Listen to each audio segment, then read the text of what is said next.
허환구의 라디오 오늘. 여러분 안녕하십니까, 허환구입니다. 오늘은 불기 2564년 부처님 오신 날입니다. 봉축 법요식은 연기가 됐지만요, 그래도 평소보다 많은 수의 신도들이 사찰을 찾아 부처님 오신 날의 의미를 되새겼습니다. 이렇게 황금 연휴가 시작이 됐는데요, 황금 연휴를 맞이하는 마음이 마냥 가볍지만은 않습니다. 코로나19가 현재 진행형이란 사실도 그렇고요. 무엇보다 어제 이천 물류창고 화재로 많은 수의 노동자가 목숨을 잃었다는 점에서 더욱 마음이 무겁습니다. 어제 사고는 12년 전 이천 냉동창고 화재 사건과 거의 복사판처럼 똑같았다는 점에서 더욱 많은 사람들을 안타깝게 했습니다. 소 잃고 외양간 고치는 건 어리석은 일이죠. 그런데 소를 잃고도 외양간 고칠 줄 모르는 건 도대체 무슨 배짱인지 모르겠습니다. 4월 30일 목요일 라디오 오늘, 광고 듣고 시작합니다.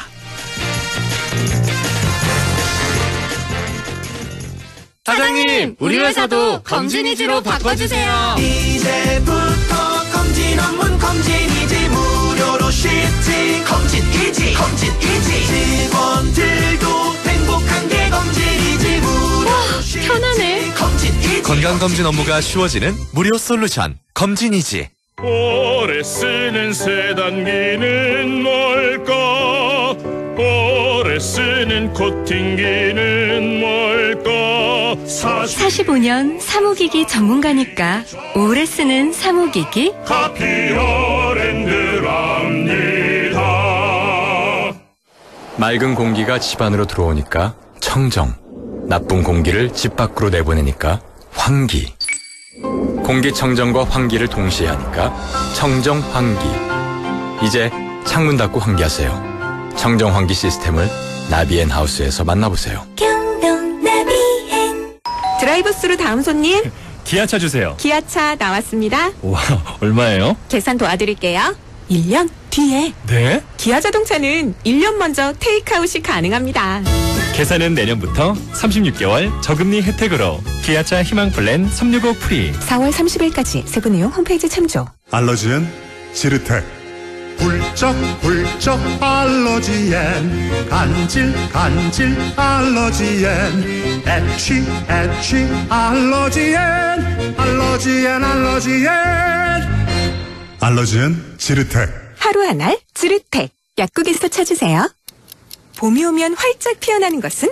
고객을 리스펙하는 쌍용자동차의 마음. 쌍용자동차 SUV 전차종 구매 시 최대 6% 할인 또는 60개월 무이자 할부 혜택이 활짝 피어납니다. 누리세요, 혜택의 계절. 4월 한 달 쌍용자동차 전 시장에서.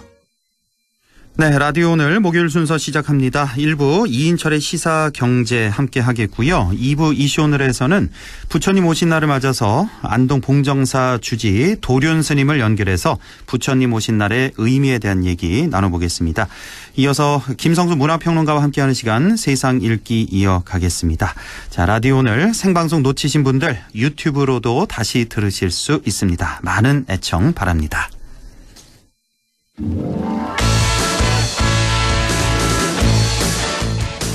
네, 시사경제, 경제 이슈 짚어보겠습니다. 참 좋은 경제연구소 이인철 소장과 함께합니다. 소장님 안녕하십니까?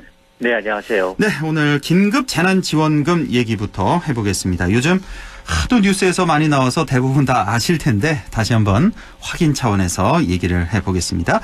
자, 긴급 재난지원금 지급을 위한 2차 추경안이 어젯밤이었죠.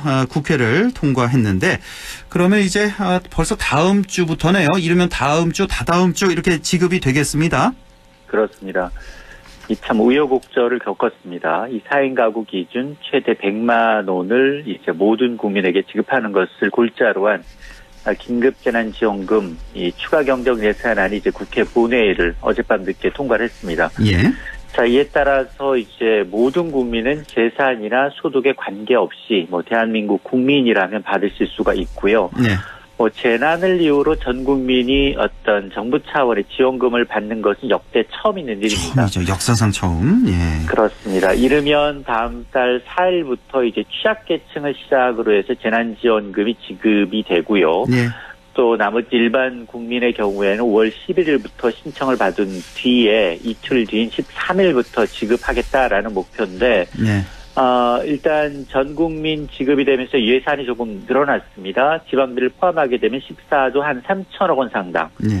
이 가운데 한 3조 6천억 원 가량은 국채, 적자 국채 발행으로 충당을 하죠. 네. 그리고 정부는 가능한 이 긴급재난지원금을 이제 기부를 유도하는데요. 기부할 경우 연말정산 혹은 종합소득세 신고 때 15% 세액 공제해주겠다라고 밝히고 있습니다. 네. 자, 1인 가구 40만 원, 2인 가구 60만 원, 3인 가구 80만 원, 4인 가구 100만 원. 5인 가구든 6인 가구든 7인 가구든 다 100만 원 한도죠. 그렇습니다. 그렇죠. 예, 이렇게. 자, 그러면 이제 다음 주부터는 이제 인터넷에서 우리 집 긴급 재난지원금 과연 얼마 받는지 확인할 수 있다고 하셨는데 이걸 왜 확인해야 되냐면 지자체별로 일부 광역지자체, 기초지자체에서 지원금이 나간 데도 있잖아요. 그렇습니다. 이런 데는 또 삭감하는 데도 있기 때문에 이걸 좀 확인하셔야 되겠고 또 현금으로 주는지 아니면 상품권으로 주는지 뭐 이런 것도 다 확인이 가능한데 일단 아까 그 취약계층 다음 주부터죠. 5월 4일부터 지급이 된다고 하셨는데 취약계층에게는 현금으로 지급되는 거죠? 맞습니다. 이 5월 4일부터 취약계층을 시작으로 이제 재난지원금을 지급을 하게 되는데 예. 첫 지급 대상인 이 기초생활수급자, 장애인 연금 받으시는 분들, 기초연금 받으시는 분들 총 한 270만 가구입니다. 네. 이미 기존의 복지제도를 이용해서 이제 재원을 받고 있기 때문에 정부가 이미 계좌를 파악을 하고 있습니다. 네. 그래서 별도로 이분들은 신청을 하지 않아도 5월 4일부터 현금을 지급하게 되고요. 네. 나머지 일반 가구의 경우에는 이 대부분은 신청을 해야 합니다. 이분들은 이제 5월 11일부터 신청을 받은 뒤에 이틀 뒤인 13일부터 지급한다라는 일단 목표고요. 예. 그런데 현금이 아닙니다.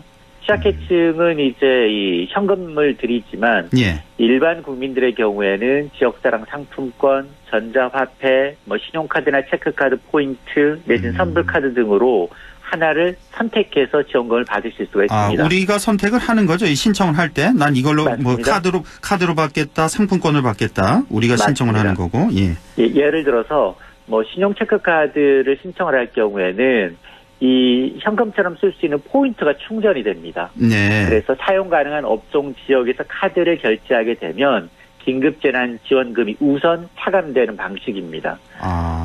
그래서 이런 것들이 이제 다 이제 지자체별로 조금씩 다릅니다. 예. 그렇기 때문에 이걸 좀 확인하시면 좋겠고요. 예. 그리고 또 하나는 이제 그렇다고 해서 온라인 신청도 가능하지만 오프라인을 같이 하는 어르신분들이 계시기 때문에 그렇죠. 예. 한꺼번에 몰릴 수가 있습니다. 예. 그러니까 이걸 고려해서 지금 정부는 이 긴급재난지원금 오프라인 신청의 경우에는 신청 요일제 적용을 검토하고 있습니다. 예. 그러니까 이제 오부제인 공적 마스크 방식처럼 출생연도 끝자리를 기준으로 해서 월요일이나 금요일 가운데 하루를 신청 가능하게 조정하는 방안을 지금 검토하고 있습니다. 그러니까 읍면동 주민센터 가서 이렇게 신청하실 때는 오부제를 또 오부제를 또 적용을 해서 이렇게 나눠서 하는 거군요.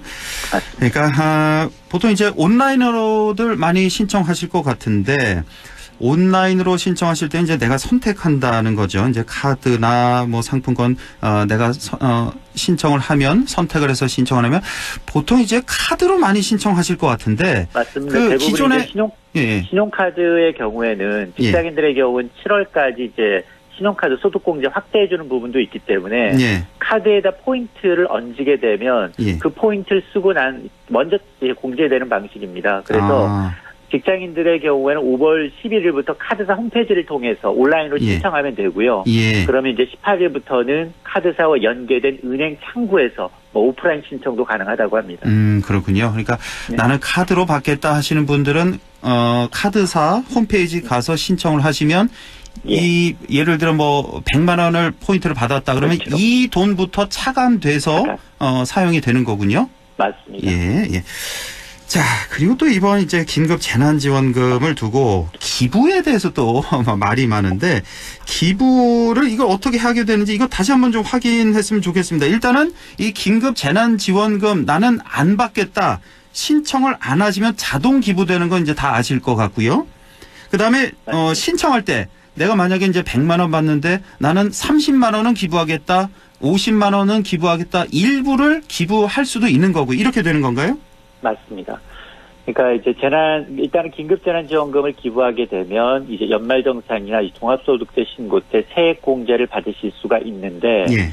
일단 이 4인 가구 기준 긴급재난지원금이 이제 100만 원이다. 100만 원을 수령하지 않겠다. 이렇게 이제 먼저 얘기하시는 분도 계실 거고 아니면 이제 사용 기간이 석 달입니다.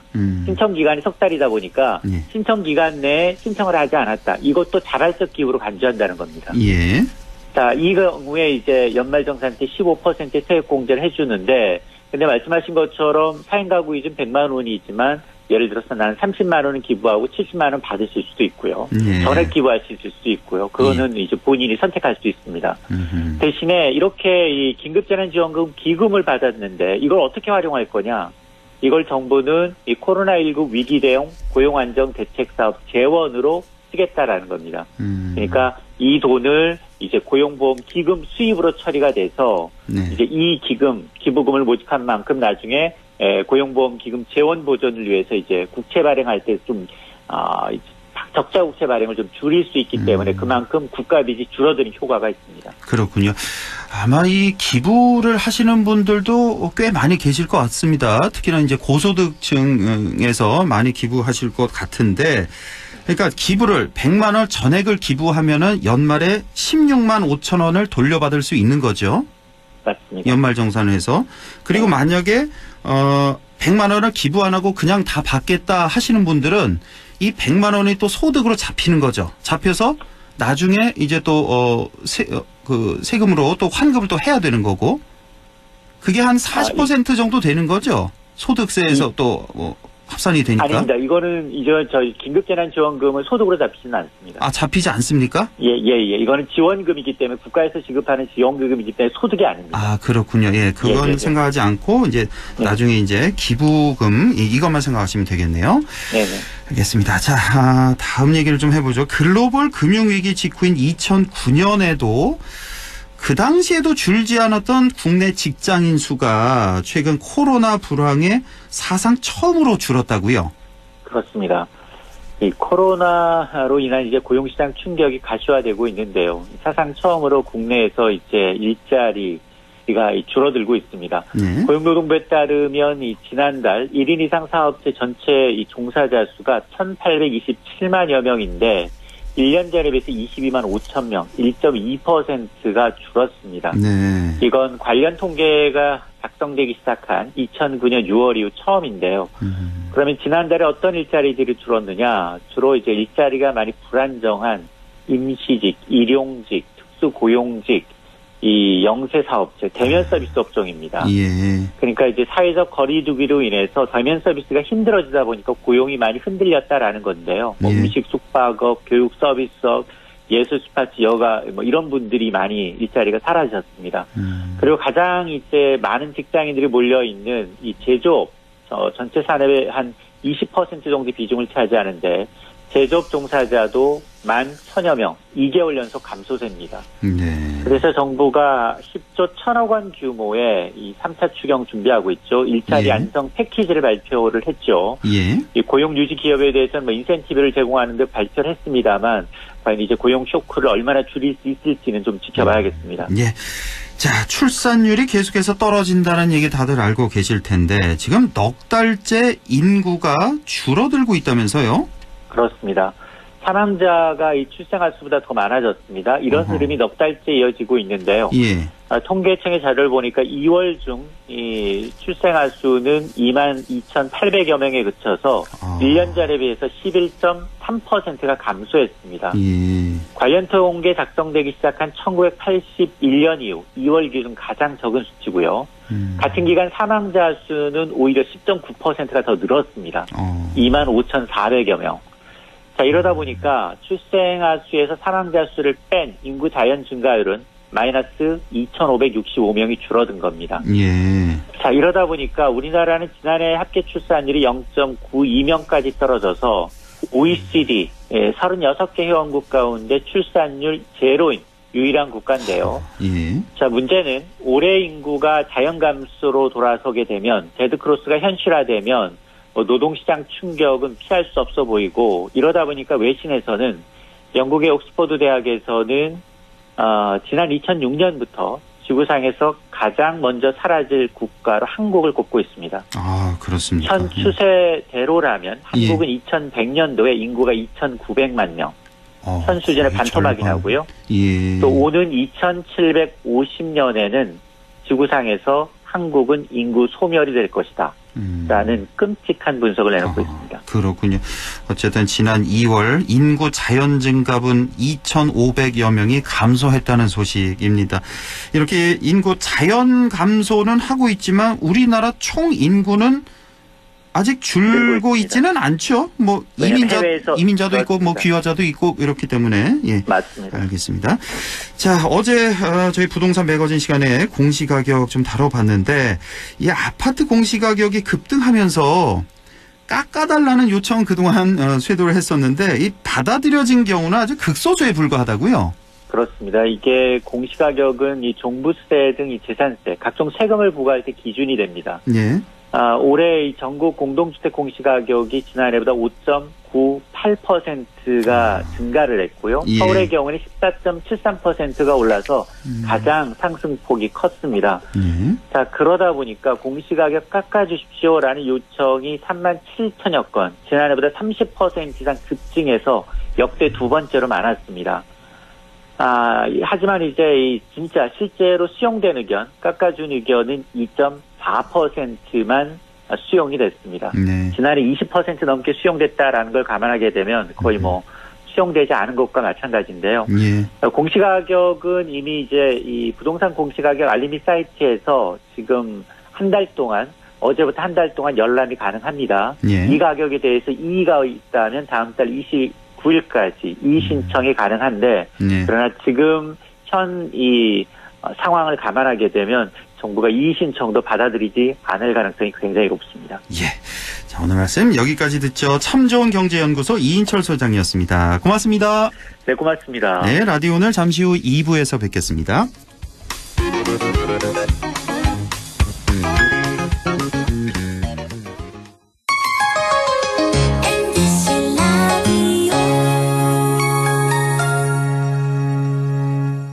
할인점보다 더 실속 있고 편의점보다 더 편리하게 살 수 있는 곳, 시장보다 더 정이 넘치고 백화점보다 더 품격 있는 곳, 이런 곳이 없을까요? 네, 우리 동네 우리 할인점 홈마트가 있습니다. 지난 25년간 항상 고객과 함께한 홈마트. 용상점, 자이점, 신용주점, 사천점에서 새롭게 고객님께 다가갑니다. 홈마트.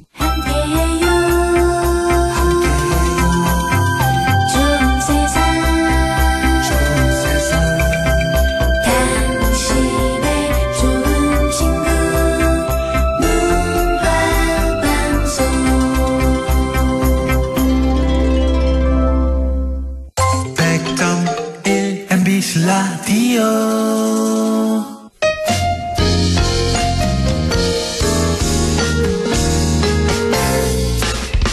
지금 여러분께서는 안동 MBC 시사정보 프로그램 허환구의 라디오 오늘을 듣고 계십니다. 저는 사생결담 강재입니다.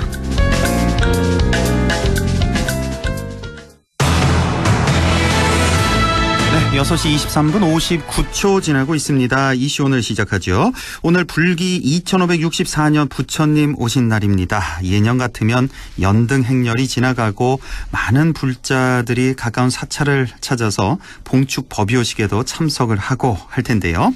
올해는 코로나19 탓에 분위기가 사뭇 다릅니다. 안동 봉정사 주지 스님이죠. 도륜 스님을 연결해 보겠습니다. 도륜 스님 안녕하십니까? 예, 안녕하십니까. 반갑습니다. 예, 반갑습니다. 오늘 예. 봉정사도 역시 봉축 법요식 연기하셨겠어요? 예, 예. 그렇죠? 뭐 연기는 했습니다. 예. 그렇죠. 예, 한 달 후로. 예, 이렇게. 예, 예.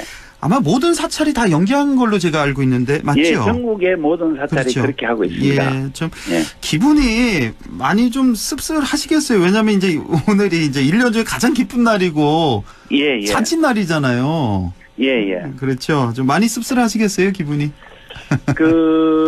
뭐, 국가적인, 사태로 인해가지고, 예. 전 세계적으로 이렇게 코로나19라는 그 전염병들이 돌고 있어서 우리들이 봤을 땐 근세사에서도 한 번도 부처님 오신 날 행사를 연기한 적이 없었는데 그 올해는 이렇게 어쩔 수 없이 연기를 하게 되었습니다. 그러니까요. 연기를 한 것은 아무리 종교가 있어도 전 국민들이 있어야 또 종교가 존재할 수 있기 때문에 전 국민의 안전이 또 불자들의 안전이라든지 국민의 안전이 우선이기 때문에 우리 대한불교 조계종 총무원장 스님께서도 어려운 결단을 내려주셔가지고 한 달 뒤로 행사를 연기하자.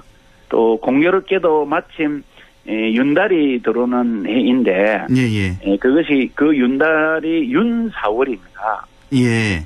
그래서 윤4월 첫 8일 날 5월 30일 날 봉축 행사를 이렇게 하도록 연기를 했고 그렇습니다. 예, 꼭 한 달 연기가 된 거군요. 그러니까 양력 5월 30일 하니까 토요일이네요. 맞죠? 5월 30일 토요일로 봉축 법요식은 연기가 됐다. 그러니까 사상 처음 있는 일입니다. 이것도 봉축 법요식이 연기가 됐다는 거. 글쎄요, 어떻습니까? 이 불교계 내에서 혹시 이 반대하는 목소리는 없었습니까? 그래도 어떻게 봉축 법요식을 연기하느냐 이런 얘기는 혹시 없었나요? 있었죠. 그 처음에 코로나 사태로 인해 가지고 부처님 오신 날을 어떻게 해야 할지 전국에 있는 교구 본사 주지스님들과 불교계 지도자들이 중론을 모았는데 국가적인 차원에서 보면은 연기하는 게 종교인으로서 국가를 도와줄 수 있는 도리이다 하는 것이고 그래도 종교의 정체성이 있는데 어떻게 그것을 할 수 있느냐 하는 원론적으로 주장하시는 분들도 계셨습니다. 그러나 한국 불교를 이끌고 있는 대한불교 조계종이 이 대성적인 마음을 가져야 한다고 또 이렇게 설득을 해서 대성적인 마음으로 범종단 예배를 열어서 그렇게 이제 이끌어 내었고 그래서 정부라든지 많은 분들로부터 그것은 참 잘한 일이다. 불교계가 큰 양보를 했다. 맞습니다. 이런 또 이야기를 듣고 있습니다. 대승적인 차원에서 정말 어려운 결단을 하신 거고 양보와 배려를 하셨다 이렇게 해석을 할 수가 있겠네요. 자, 그렇습니다. 무엇보다도 국민의 안전이 우선이지 종교를 먼저 해가지고는 맞습니다. 더 위험한 상황에 맞닥뜨릴 수가 있으니까요. 국민의 안전이 있어야 또 종교도 있는 거니까요. 모든 종교가. 그렇습니다. 자, 봉축 법요식 이렇게 연기가 됐지만 그래도 부처님 오신 날을 맞아서 오늘 봉정사 어땠습니까? 많은 분들 좀 찾아오셨나요? 어땠나요? 그래도 원래 이제 부처님 오신 날 단신일이니까 그 신도들이 왔습니다. 예년에 비해서는 연기가 되었다는 소식을 듣고 5월 30일 날 하기 때문에 저희들이 오늘은 한 달 기간 동안에는 코로나 극복과 치유를 위한 기도 기간으로 설정을 했습니다. 4월 30일부터 5월 30일까지. 그래서 오늘은 그 기도 입제를 하자. 이렇게 범종단적으로 정했었고요. 그래서 스님들과 불자들이 모여서 코로나 극복을 위한 발언을 하고 기도를 하면서 이 위기를 극복하자 하는 그런 간략한 법회 정도만 하고 부처님께 불공을 올리는 정도로만 했습니다. 그러시군요.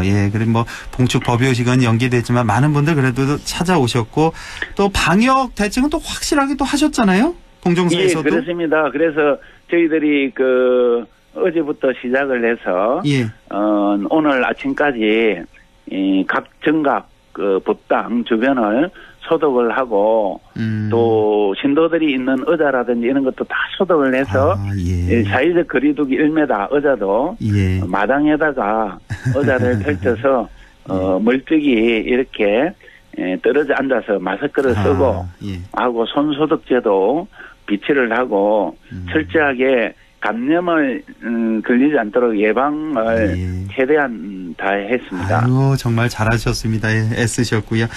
자, 오늘 부처님 오신 날인데 우리 도륜 스님께 꼭 좀 여쭤보고 싶은 게 이 부처님 오신 날의 의미에 대해서 우리가 어떤 점을 좀 생각해 볼 수 있을까요?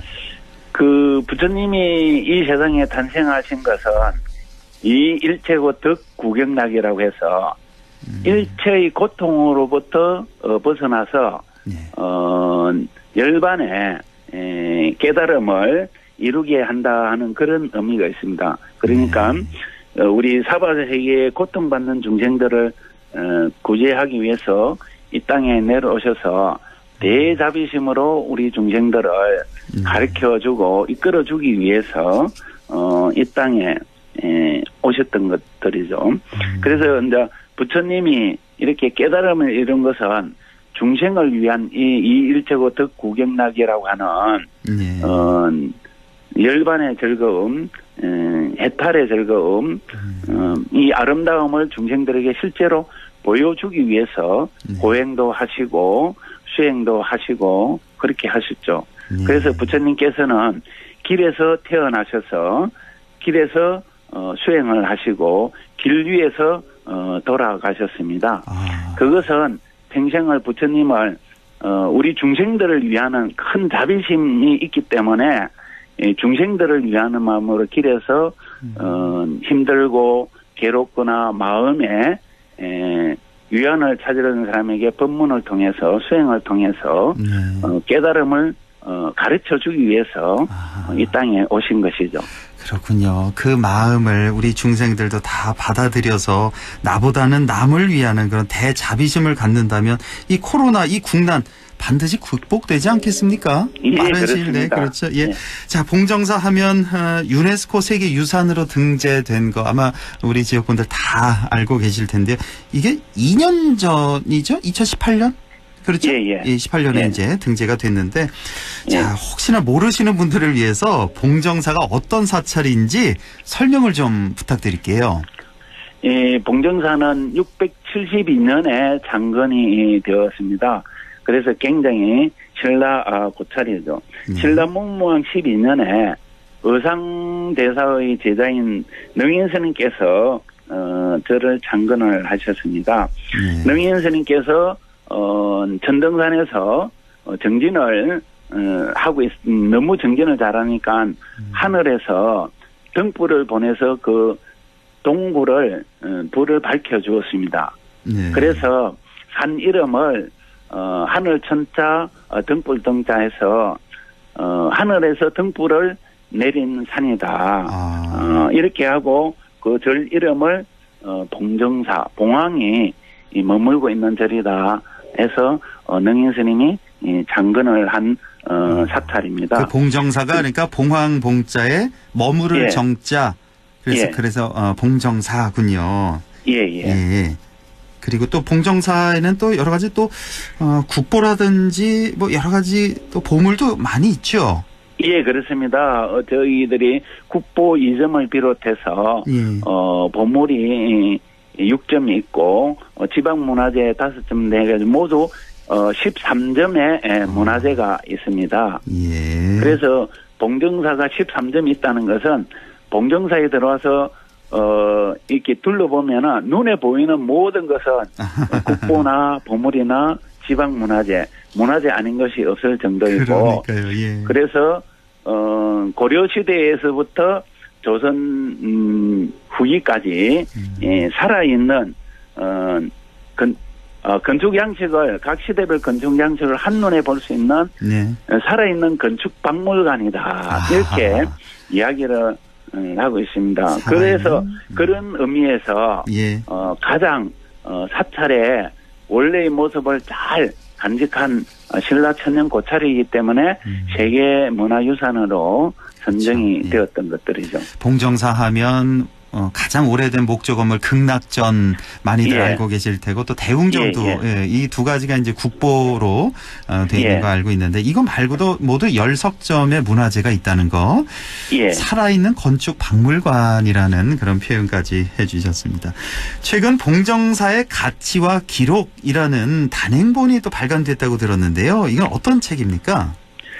예, 그 봉정사가 유네스코로 지정이 되면서 아까 조금 전에 말씀했듯이 봉정사의 극락전 역사책에 넣어놓은 그것만 알고 있지 봉정사의 1300년의 역사에서 그 많은 다양한 문화적인 유산들이 숨어 있는데 그런 가치를 잘 이때까지는 알려지지 않았기 때문에 작년에 봉정사의 가치와 기록이라는 타이틀로 학술대회를 세미나를 개최를 했습니다. 거기에서 이제 많은 논문들이 발표가 되었고 그 세미나 때 전문가들이 많이 오셔서 처음부터 끝까지 자리를 뜨지 않고 가득 메울 정도로 굉장히 알찬 세미나를 하였습니다. 그런 세미나를 바탕으로 해가지고 그 속에 있는 내용들을 이렇게 책으로 엮어서 이번에 간행을 하게 되었습니다. 이것은 안동시와 경상북도의 지원을 받아서 하게 됐는데요. 구체적인 내용은 건축물과 단청에 대한 논문이 있고 그다음에 봉정사의 현판과 또 봉정사의 소장 문헌에 대한 해제 또 안동 유림과 사찰의 관련성에 대한 주제로 발표된 게 있었고 또 문화자원으로서 봉정사 스토리텔링의 제작 방향에 대해서 한번 이야기하는 그런 7개의 주제로 이루어져 있으면서 봉정사의 또 사계를 아름다운 사진으로 또 담아서 내었습니다. 봉정사에 대해서 제대로 알고 싶다 하시는 분은 이 단행본입니다. 봉정사의 가치와 기록 이 책을 보시면 되겠습니다. 자, 우리가 보통 부처님 오신 날이 되면 우리가 연등도 달고요. 또 관불식이라는 걸 행하는 걸로 알고 있는데 이것도 좀 소개해 주시겠어요? 어떤 의미가 있는 건지.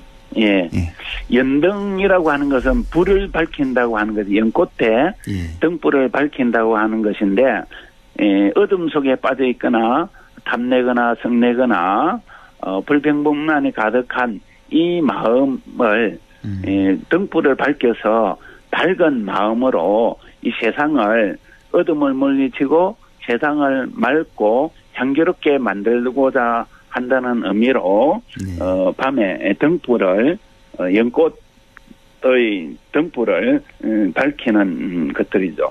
그런 연등을 밝힘으로 인해 가지고 자신의 소원을 담아서 기원할 뿐만 아니라 이 세상 모든 사람들도 다 행복하고 아름다워지기를 바라는 마음으로 등불을 다는 것이 연등제입니다. 그리고 이제 부처님이 탄생을 하셨기 때문에 그 아기 부처님을 깨끗하게 목욕을 시켜주는 것이 간불의식이라고 합니다. 그래서 부처님이 이 땅에 태어나서 우리 중생들의 빛과 희망이 될 것을 믿어 의심치 않기 때문에 부처님 탄생을 축하하면서 부처님 아기 부처님에게 물을 부어줌으로 해서 내 마음이 정화가 되고 이 세상이 정화되고자 하는 그런 그 마음을 담아서 하는 의식입니다. 우리 부처상에다 이제 감노수라고 하는 그 물을 부어드리는데 이건 본인 스스로에게 물을 이렇게 씻어 내린다 이렇게도 생각을 할 수가 있겠네요, 그렇죠? 그 부처님 정수리에 이렇게 붓지만 그것을 통해서 내 자신도 스스로, 깨끗이 정화된다는 그런 의식이 동시에 일어나는 것이죠. 자 이제 마지막으로 불기 2564년 부처님 오신 날을 맞아서 우리 대중들에게 전하고 싶은 말씀 있다면 좀 간략히 전해주시죠. 그 올 겨울과 봄들은 정말로 우리 국민들에게는 힘든 해로 기억이 될 것 같습니다. 우리 사회가 외출을 못하고 전염이 안 되도록 조심을 하면서 지내다 보니까 경제적인 활동도 위축이 되고 또 친구들 만난다든지 하는 것도 위축이 되면서 모든 것이 경제적으로나 사회적으로 정신적으로 고통과 어려움을 겪게 되었습니다. 또한 또 최근에 안동에도 대형 산불이 발생해서 더욱더 안타까움을 가지고 있습니다. 그럴 때 저희들은 상구보리 하하중생이라고 하는 부처님의 대자비심과 원력을 생각해서 코로나가 일어날 때부터 국민들이 건강하고 빨리 사회에 복귀될 수 있도록 약사 기도를 통해서 몸과 마음이 치유되도록 기도와 발언을 해왔습니다. 그래서 우리 이 부처님 오신 날을 맞이해서 우리 국민들이 조금만 더 힘을 내고 나와 아닌 우리 공동체를 생각하는 마음을 가지고 서로를 격려하면서 조심해 나간다면은 이 어려움과 위기는 극복을 하고 더욱더 발전된 아름다운 세상을 바라볼 수 있지 않을까 그렇게 생각을 합니다. 그래서 알겠습니다. 우리 불자들뿐만 아니라 우리 국민들이 이 부처님 오신 날을 계기로 더욱 희망과 용기를 가졌으면 좋겠다 하는 말씀을 드리고 싶습니다. 알겠습니다. 아유, 이렇게 도륜 스님 말씀 듣고 있으니까 마음이 너무나 편안해지고요. 오늘 너무나 소중한 말씀 잘 들었습니다. 우리 봉정사와 또 도륜 스님의 건강과 안녕을 기원하겠습니다. 오늘 고맙습니다, 스님. 예, 감사합니다. 예, 고맙습니다. 지금까지 안동 봉정사 주지 스님이시죠. 도륜 스님을 만나봤습니다. 예, 김성수의 세상 읽기 바로 이어가겠습니다. 오늘은 사회적 거리두기에 대한 내용 준비되어 있습니다. 김성수 문화평론가와 함께합니다. 안녕하십니까? 안녕하세요. 김성수입니다. 예, 오늘 아주 기분 좋은 뉴스를 들었습니다. 국내 코로나19 확진자가 전날보다 4명 증가했습니다. 대구, 경북에는 아예 0명이었고요. 그렇습니다. 이거 정말 너무나 놀라운 안정세 아니겠습니까? 이 정도면? 예, 그런데 더 놀라운 일은요. 예. 이 4명이 모두 해외 유입 사례입니다. 그렇죠. 그렇다고 한다면 지금 국내에서 지역사회 감염 사례가 발생했던 2월 19일 그 이후로부터 이제 72일 만에 전국에서 지역 감염 사례가 발생하지 않았습니다. 72일 만에 우리나라 자체적으로 발생한 건 0명이란 말이잖아요. 한 명도 발생 안 했다. 우리나라에서는. 대단한 자체적으로. 거죠. 예. 실제로 지금 현재 1,765명의 확진자가 있는데요. 예. 그런데 이 중에서 완치자가 9,059명입니다. 그래서 완치율이 84.2%. 84점. 예. 예. 그리고 지금 현재 격리 치료를 받고 있는 환자는 1,459명으로 지금 사실은 전체적으로 우리의 그 의료 환경이 충분히 감당하고도 여유가 있는 그런 상황이 되었다고 볼 수 있고요. 예.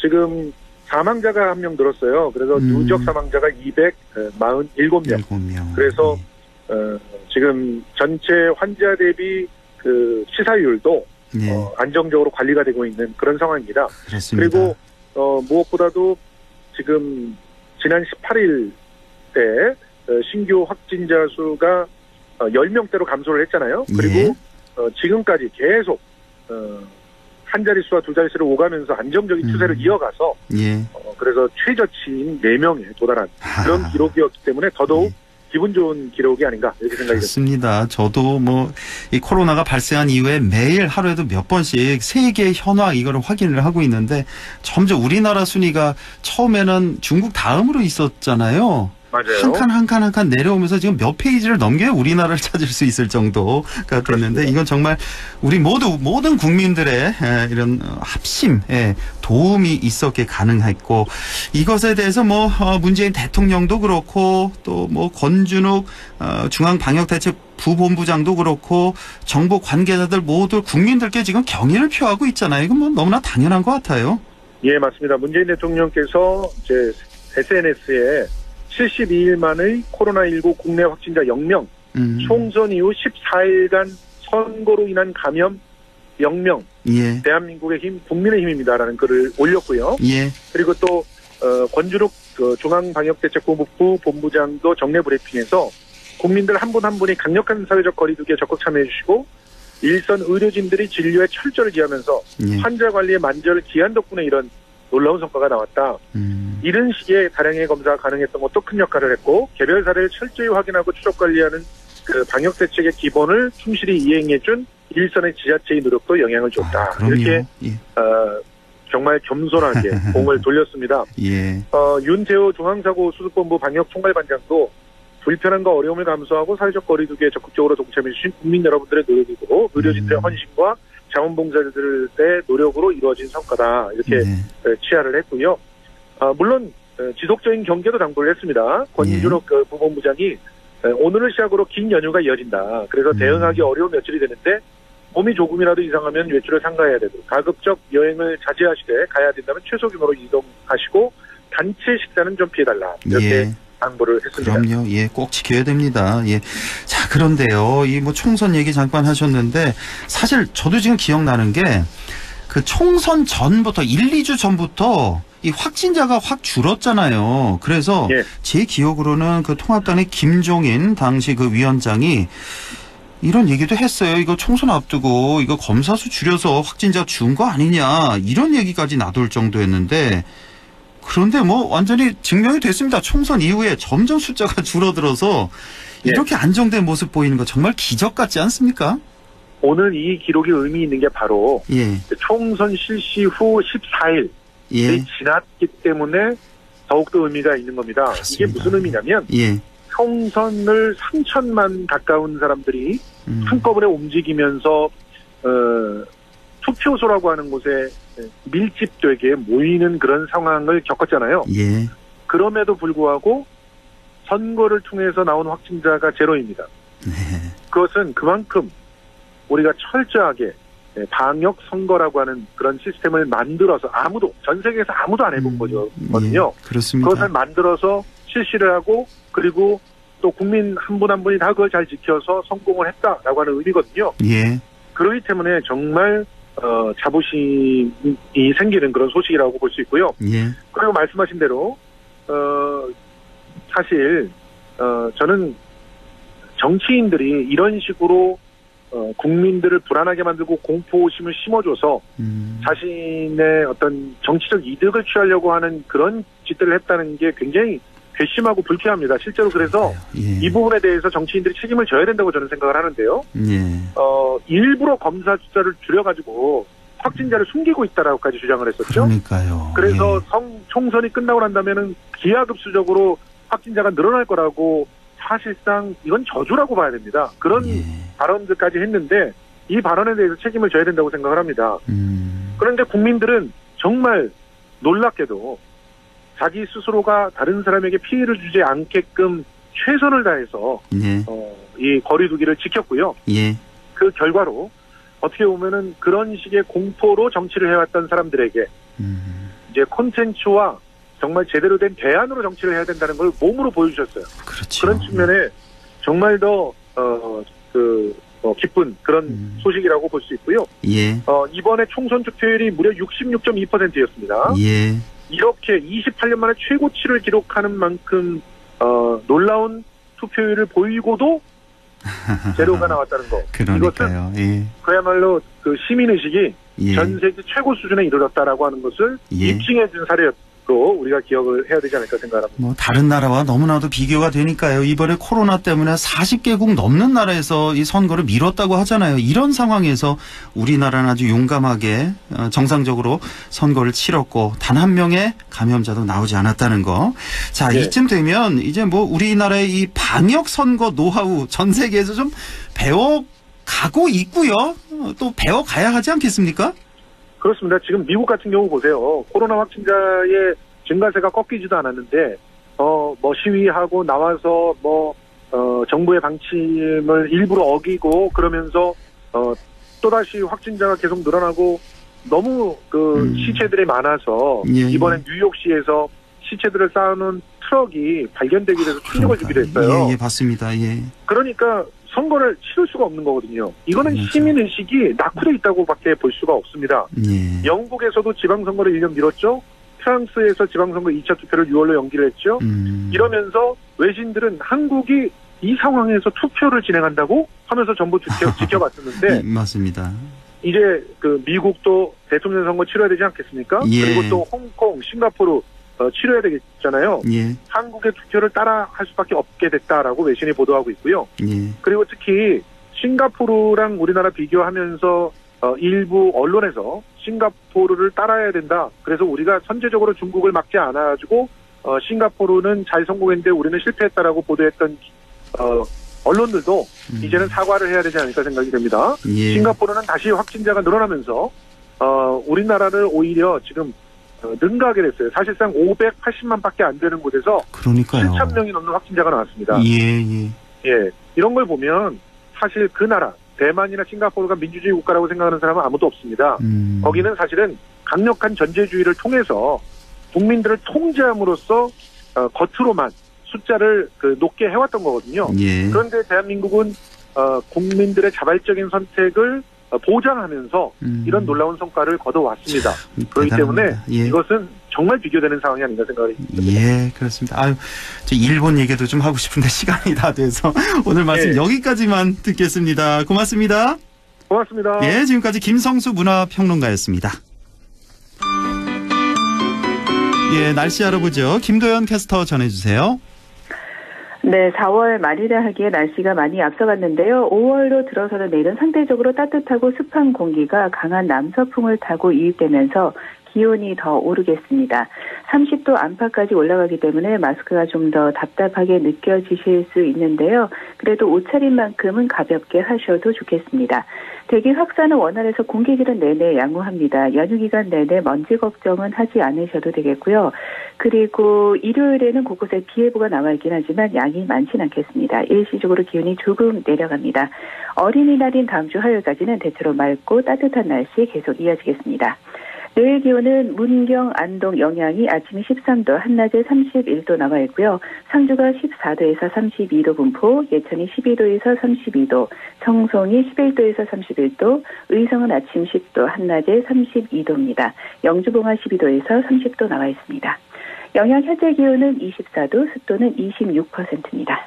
날씨였습니다.